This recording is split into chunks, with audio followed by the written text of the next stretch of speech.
ತೀರ್ಥಹಳ್ಳಿಯಲ್ಲಿ ಗುಡ್ಡ ಕುಸಿತ ಪ್ರಕರಣ ಆಗಿದೆ. ಸ್ಥಳದಲ್ಲೇ 3 ಮೃತಪಟ್ಟಿದ್ದಾರೆ. ಒಂದೇ ಕುಟುಂಬದ 3 ಮೃತಪಟ್ಟಿದ್ದಾರೆ. ಘಟನಾ ಸ್ಥಳದಲ್ಲಿದ್ದೇವೆ. ಘಟನಾ ಸ್ಥಳದ ಬೆಳಗಿಂದ ಕೂಡ ಕಾರ್ಯಾಚರಣೆ ಆಗ್ತಿದೆ.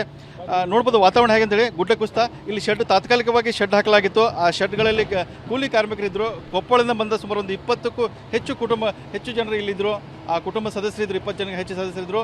ಏಕಾಏಕಿ ಬೆಳಗಿನ ಜಾವ ಗುಡ್ಡ ಕುಸಿತ ಆಗಿದೆ.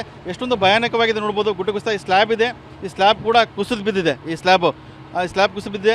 ಅಲ್ಲಿ ಮೇಲ್ಗಡೆ ನೋಡ್ಬೋದು, ಮೇಲ್ಗಡೆ ಕೂಡ ಅಷ್ಟೇ ಇದೆ, ಗುಡ್ಡ ಇದೆ. ಆ ಗುಡ್ಡ ಜರಿದಿದೆ. ಜರಿದ ನಂತರ ಸ್ಲ್ಯಾಬ್ಗಳು ಬಿದ್ದಾವೆ. ಸ್ಲ್ಯಾಬ್ ಬಿದ್ದ ನಂತರ ಈ ಶೆಡ್ ಇದೆ, ಆ ಶೆಡ್ ಮೇಲೆ ಬಿದ್ದಿದೆ. ಹಾಗಾಗಿ ಆ 3 ಜನ, ಒಂದೇ ಕುಟುಂಬದ 3 ಜನ ಏನೋ ಸಿಕ್ಕಾಕೊಂಡಿದ್ದಾರೆ, ಮಣ್ಣಿನಡಿಯಲ್ಲಿ ಸಿಕ್ಕಾಕೊಂಡಿದ್ದಾರೆ. ತೆರವು ಕಾರ್ಯಾಚರಣೆ ಆಗ್ತಾ ಇದೆ. ಆ ಶವಕ್ಕಾಗಿ ಶೋಧ ಕಾರ್ಯಾಚರಣೆ ಮುಂದುವರೆದಿದೆ. ನೋಡ್ತಾ ಹೋಗ್ಬೋದು, ಸಿಬ್ಬಂದಿಗಳು ಅಂದರೆ ಅಗ್ನಿಶಾಮಕ ಸಿಬ್ಬಂದಿ ಆಗಿರ್ಬೋದು, ಪೊಲೀಸ್ ಇಲಾಖೆ ಆಗಿರ್ಬೋದು, ಮತ್ತು ಪಟ್ಟಣ ಪಂಚಾಯತಿ ಸಿಬ್ಬಂದಿ ನಿರಂತರವಾಗಿ ಕಾರ್ಯಾಚರಣೆ ಮಾಡ್ತಾ ಇದ್ದಾರೆ. ನಾವು ಸ್ವಲ್ಪ ಮುಂದೆ ಹೋಗ್ತಾ ಹೋಗೋಣ, ಯಾವ ರೀತಿ ಕಾರ್ಯಾಚರಣೆ ಇದೆ ಅಂತೇಳಿ ನೋಡ್ತಾ ಹೋಗೋಣ. ಇಲ್ಲಿ ನೋಡ್ಬೋದು, ನಿರಂತರವಾಗಿ ಏನು ಮಳೆ ಸುರಿತಾ ಇದೆ. ಆ ಮಳೆ ಸುರಿತಾ ಇರೋದ್ರಿಂದ ಕಾರ್ಯಾಚರಣೆಗೆ ಸಾಕಷ್ಟು ಸಮಸ್ಯೆ ಆಗ್ತಾ ಇದೆ. ಅಗ್ನಿಶಾಮಕ ದಳ ಸಿಬ್ಬಂದಿ ಮತ್ತು ಪೊಲೀಸ್ ಇಲಾಖೆ ನಿರಂತರವಾಗಿ ಕಾರ್ಯಾಚರಣೆ ಮಾಡ್ತಾರೆ.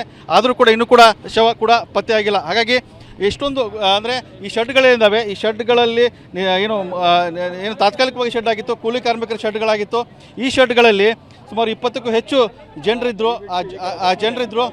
ಆ ಜನರ ಮೂಲಕವಾಗಿ ಇಲ್ಲಿ ಅವರನ್ನು ರಕ್ಷಣಾ ಕಾರ್ಯಾಚರಣೆ ನಡೀತು. ಸುಮಾರು 17 ಜನ ಬದುಕಿದ್ದಾರೆ. ಅದರಲ್ಲಿ ಮೂವರು, ಒಂದೇ ಕುಟುಂಬದ 3 ಮೃತಪಟ್ಟಿದ್ದಾರೆ. ನೋಡ್ಬೋದು ಜೆ ಸಿ ಮೂಲಕವಾಗಿ ಯಾವ ರೀತಿ ಸ್ಲ್ಯಾಬ್ ಇದೆ ಅಂತೇಳಿ. ಆ ಸ್ಲ್ಯಾಬ್ ಮೂಲಕವಾಗಿ ಸ್ಲ್ಯಾಬನ್ನು ಎತ್ತುವಂಥ ಕೆಲಸ ಕೂಡ ಇಲ್ಲಿ ಆಗ್ತಾ ಇದ್ದಾರೆ. ಅಲ್ಲಿ ಅಡಿಯಲ್ಲಿ ಸಿಕ್ಕಾಕೊಂಡಿದ್ದಾರೆ. ಹಾಗಾಗಿ ನಿರಂತರವಾಗಿ ಏನು ಕಾರ್ಯಾಚರಣೆ ಆಗ್ತಾ ಇದೆ. ಆ ಕಾರ್ಯಾಚರಣೆಗೆ ಮಳೆ ಕೂಡ ಅಡ್ಡಿ ಆಗ್ತಾ ಇದೆ. ಮಣ್ಣಿನಲ್ಲಿ ಹೂದಾಕಿದ್ದಾರೆ. ನೋಡ್ಬೋದು, ಅಂದರೆ ಏನು ಈ ಗುಡ್ಡ ಇದೆ, ಈ ಗುಡ್ಡ ತೋರಿಸ್ಬೋದು. ಅಂದರೆ ಮಲೆನಾಡು ಭಾಗ, ಇದು ತೀರ್ಥಹಳ್ಳಿ ಭಾಗ. ಹಾಗಾಗಿ ಇಲ್ಲಿ ಗುಡ್ಡ ಜಾಸ್ತಿ ಇದೆ. ದೊಡ್ಡದಿದೆ, ಗುಡ್ಡದ ಅರಣ್ಯಗಳಿದ್ದಾವೆ. ಜೊತೆಗೆ ಏನು ಈ ಭಾಗದಲ್ಲಿ ತುಂಬ ಅಪಾಯದಂಥ ಸ್ಥಳದಲ್ಲೇ ಕೂಡ ಈ ಶೆಡ್ಗಳ ನಿರ್ಮಾಣ ಆಗಿತ್ತು. ಹಾಗಾಗಿ ನಿರಂತರವಾಗಿ ಮೂರ್ನಾಲ್ಕು ದಿನ ಮಳೆ ಸುರಿತಾ ಇತ್ತು. ಆ ಮಳೆ ಸುರಿದ ಪರಿಣಾಮವಾಗಿ ಈ ಒಂದು ದುರ್ಘಟನೆ ನಡೆದಿದೆ. ಒಂದೇ ಕುಟುಂಬದ 3 ಈಗಾಗಲೇ ಮೃತಪಟ್ಟಿದ್ದಾರೆ. ಆ ಶೋಧ ಕಾರ್ಯ ನಡೀತಾ ಇದೆ.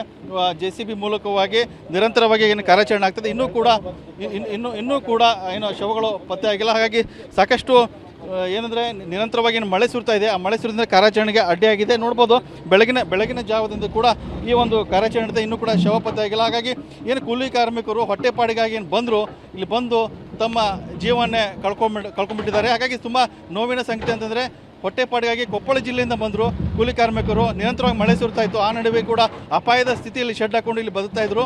3 ಜೀವಗಳು ಹೋಗಿದ್ದಾವೆ. ಹಾಗಾಗಿ ಶೋಧ ಕಾರ್ಯಾಚರಣೆ ಇನ್ನೂ ನಡೀತಾ ಇದೆ. ಇನ್ನೂ ಕೂಡ ಶವ ಕೂಡ ಪತ್ತೆ ಆಗಿಲ್ಲ. ಹಾಗೆ ಈ ಸಂಬಂಧಪಟ್ಟಂತಾಗಿ ಇಲ್ಲಿರುವಂಥ ಶಾಸಕರಾಗಿರ್ಬೋದು, ಮಾಜಿ ಶಾಸಕರಾಗಿರ್ಬೋದು, ತೀರ್ಥಹಳ್ಳಿ ಇರುವಂಥ ಪಟ್ಟಣ ಪಂಚಾಯತಿ ಅಧಿಕಾರಿ ಆಗಿರ್ಬೋದು, ಎಲ್ಲರೂ ಕೂಡ ಘಟನಾ ಸ್ಥಳದಲ್ಲಿ ಮೊಕ್ಕ ಹೊಡೆದಿದ್ದಾರೆ. ಕಾರ್ಯಾಚರಣೆ ಮುಂದುವರೆದಿದೆ. ಕ್ಯಾಮ್ರಾಮನ್ ಶಶಿಕುಮಾರ್ ಜೊತೆ ಬಸವರಾಜ್ ಗಣ್ಮೆ, TV9 ಶಿವಮೊಗ್ಗ.